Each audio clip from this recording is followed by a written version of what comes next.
Salut à tous! Aujourd'hui on se retrouve pour une vidéo un peu spéciale parce que aujourd'hui c'est une vidéo présentation d'équipe. On m'avait demandé en commentaire de faire une vidéo où je présenterais l'équipe que j'avais utilisée. Euh, donc, je tiens d'abord à préciser que c'est pas forcément une équipe qui a été créée pour être ultra compétitive. J'ai juste mis les Pokémon non légendaires qui étaient les plus forts de cette huitième génération. Mais mais ça veut pas dire que l'équipe en soi est forte, hein. Même si j'ai gagné lors de cette vidéo contre un mec qui jouait des légendaires, ça veut pas forcément dire grand-chose. Donc, je tiens quand même à vous rappeler que c'est pas parce que vous mettez 6 Pokémon qui sont censés être forts, qui sont forts, et que c'est forcément une bonne équipe. Mais, euh, mais je tiens d'abord à dire que j'en referai des vidéos comme ça si vous me demandez, sur la neuvième génération, car bon, là je vous le dis, j'aurais plus le temps du tout de faire des vidéos sur les budgets. C'est pour ça que j'ai sorti la vidéo un peu plus tôt que prévu. Donc la vidéo sur Au revoir Galar. Mais voilà. Donc ça va être une présentation. Je vais tenter de dire un peu tout ce qu'il y a à dire sur les Pokémon que j'ai utilisés. Mais c'est pas. Si vous voulez un peu plus de détails, dites-le moi en commentaire, hein. Un peu plus de détails sur certains Pokémon. Ça me dérange pas, mais je vais faire le tour, hein, tout simplement. Donc voilà. Mais voilà, ce sera avec plaisir que je ferai des vidéos de ce type en 9 génération. Ça sera un début de stratégie, donc ce sera l'occasion de tester des trucs, de partager des avis sur vous trouvez que ça serait mieux sur tel poké, sur tel truc. Donc voilà, il n'y a aucun problème. Alors nous allons commencer par Lanceurien. Donc c'est un Lanceurien tout de même plutôt classique. C'est pas forcément mon meilleur Lanceurien, loin de là, hein. Mais il fait le taf, hein. Donc on a évidemment max vitesse, max attaque spéciale. C'est un Lanceurien attaque spéciale. Alors, je vous recommande d'utiliser la nature timide, hein, tout de même, parce que moi, je l'ai en modeste, mais oh pardon, vous voyez le reste de l'équipe. Si vous la connaissez, non bon.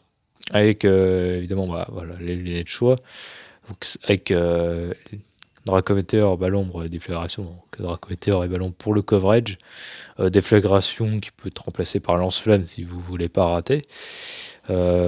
Pour passer tout simplement tout ce qui va être type acier gênant, style noacier, et autres, hein. De toute façon, il y en a tellement des types acier.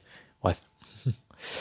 On a, ça peut totalement être remplacé par demi-tour, tonnerre.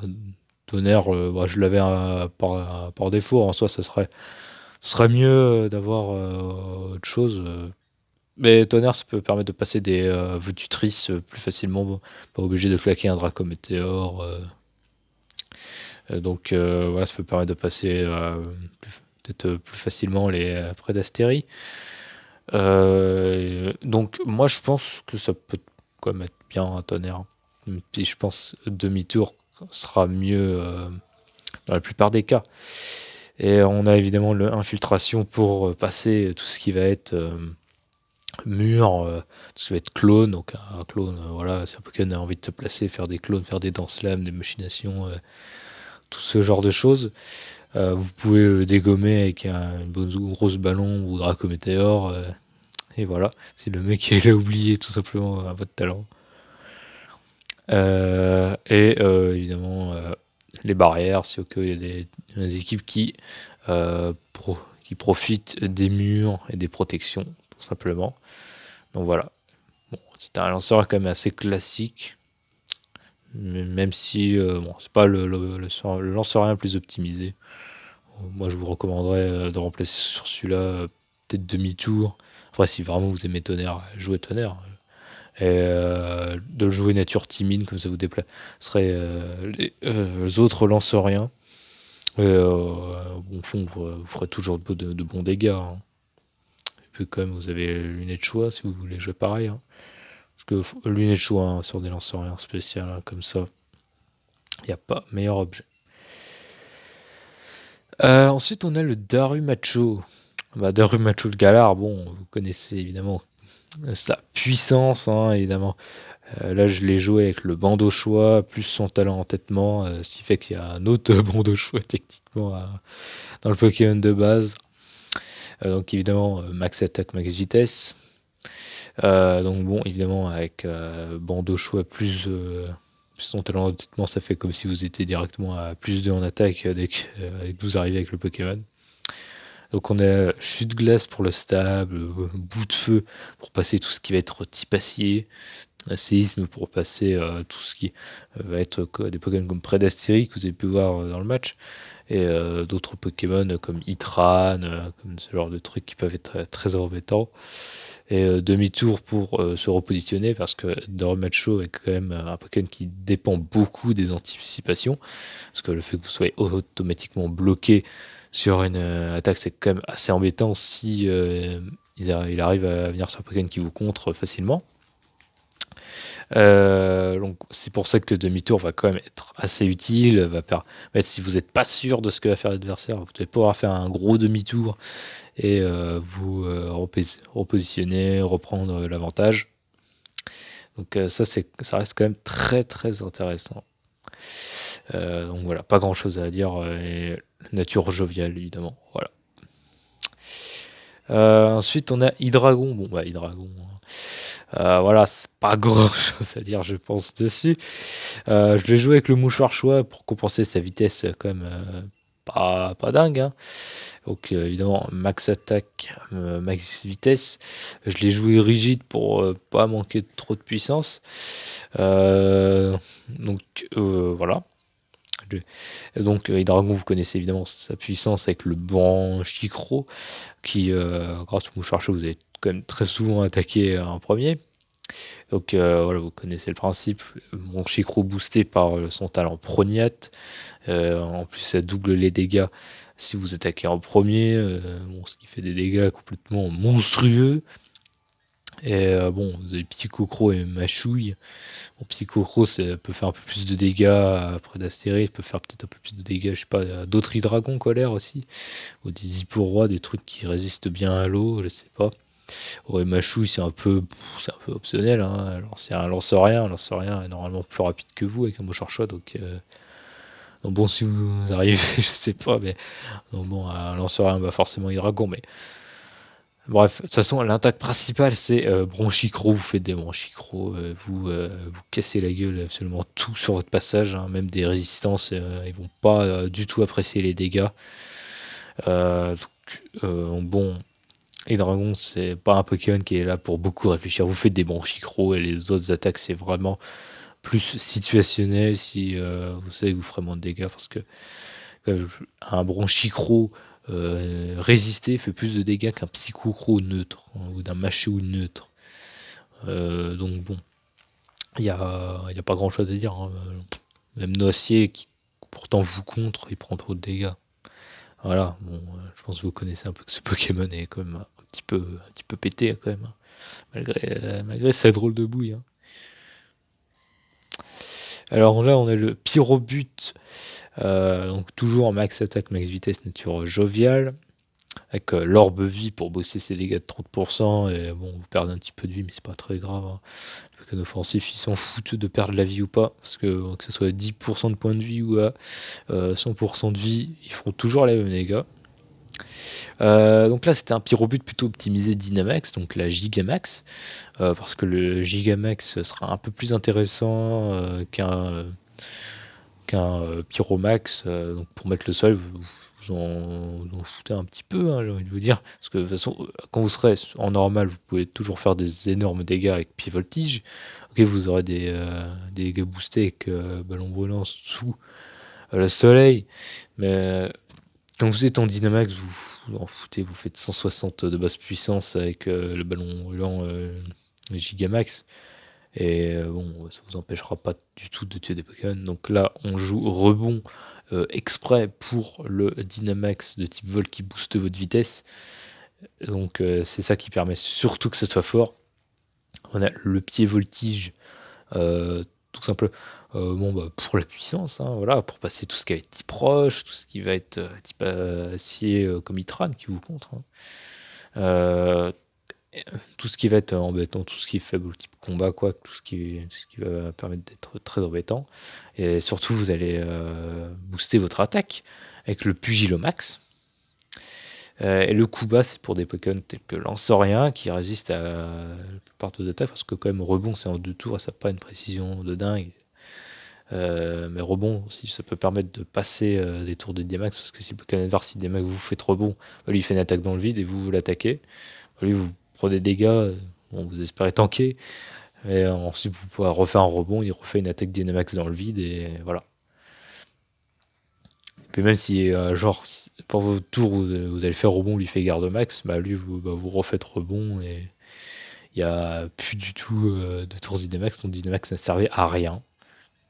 Donc voilà.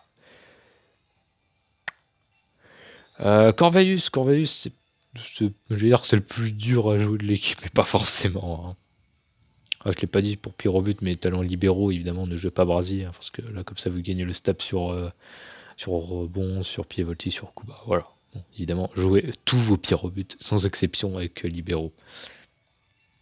Donc, Corvallis, c'est que les restes, évidemment, pour récupérer un petit peu de PV à chaque tour, si vous ne faites pas atterrissage, ça vous permettra de gagner plus de vie, hein, tout simplement, hein, de gagner toujours de la vie. On a nature malin, évidemment, max PV, max défense. Enfin, non, pas là max défense, mais d'habitude, ça arrête de jouer max défense. Là, je le joue avec une répartition, avec un peu de défense spéciale pour quand même tanker. Vous tankez quand même très bien. Avec pression, évidemment, important sur Corvallis. Même si son talent armure miroir peut paraître comme attirant. Pour un Pokémon défensif, c'est clairement mieux de jouer pression parce que des attaques qui ont très peu de PP, qui ont genre 5-10 PP, ou 8 ou 16 PP au max, bah vous allez quand même faire en sorte que ça se consomme vite et que votre atterrissage, vous pouvez du coup, vu que vous avez 16 PP au max avec atterrissage, vous pouvez quand même consommer jusqu'à 32 PP de l'adversaire. Et ça, c'est pas rien, hein. C'est pas du tout négligeable. Du coup, vous avez l'anti-brume. L'anti-brume, du coup, pour enlever tout ce qui va être piège de roc, de gluance, mur lumière adverse, terrain, tout quoi. Voilà. Anti-brume, vraiment une des meilleures attaques du jeu. Vous enlevez tellement de trucs. J'en oublierai. Hein. Tout ce qui va être pic toxique, pico, piège de roc, de glu. Moi, je me répète, les murs, les terrains, tout. Ouais. Donc, jouez tous vos Corvallis avec anti-brume. Hein. Franchement, à moins que vous ayez des Pokémon déjà dans votre équipe qui enlèvent tout ça. Et que tout rapide notamment. Donc on a Rapace pour le Stab Ball qui fait des gros dégâts hein, quand même. Corvus ça pas une attaque nulle. Et on a le Big Splash, pas d'attaque acier pour justement passer les types acier adverses. Parce que Corvus du coup si tu jouais une attaque acier il serait très facilement contré par les types acier. Et là avec Big Splash vu qu'on profite de notre bonne défense, vous allez infliger de bons dégâts. Hein. Ça vous permet de potentiellement gagner des duels contre acier, des Pokémon comme Hydra ne peuvent pas venir dessus. Ça permet tout un tas de Pokémon si vous anticipez les Big Splash, vous pouvez faire de gros dégâts à des Pokémon qui viendraient normalement tranquillement sur vous. Donc voilà. Un petit dernier truc, parce que j'en ai vu qui se faisaient berner. Si vous faites atterrissage, vous ne serez pas immunisé au type sol. Donc ne faites atterrissage uniquement si vous êtes sûr que l'adversaire ne va pas anticiper que vous faites atterrissage et donc faire un séisme sur vous. Ça m'est encore jamais arrivé, mais on sait jamais. Ça peut à vous arriver. Gorithmique, on a évidemment le champ herbu qui combote avec Glycéar, qui fait que Glycéar c'est prioritaire et que, croyez-moi, après une tense lame, vous pouvez 2 HKO facilement un lance-rien avec Glycéar plus l'orbe vie. Et vous avez le Vampipoint évidemment pour vous soigner, parce que bon, le soin du terrain herbu n'est pas vraiment existant vu que vous avez l'orbe vie. Et vous avez sabotage pour justement des Pokémon tels que Lanceurien, tels que Corvayus, tout ce que des Pokémon qui vont un peu vouloir faire les malins et venir sur vous, vous allez leur saboter leur objet, ça va pas du tout être cool pour eux. Et dans cela, mais évidemment pour vous placer, parce que vous avez quand même la priorité, vous pouvez faire un temps, vous pouvez arriver, je sais pas, sur un Pokémon type sol, type électrique, euh, pas forcément type eau, ils ont forcément souvent d'attaque glace.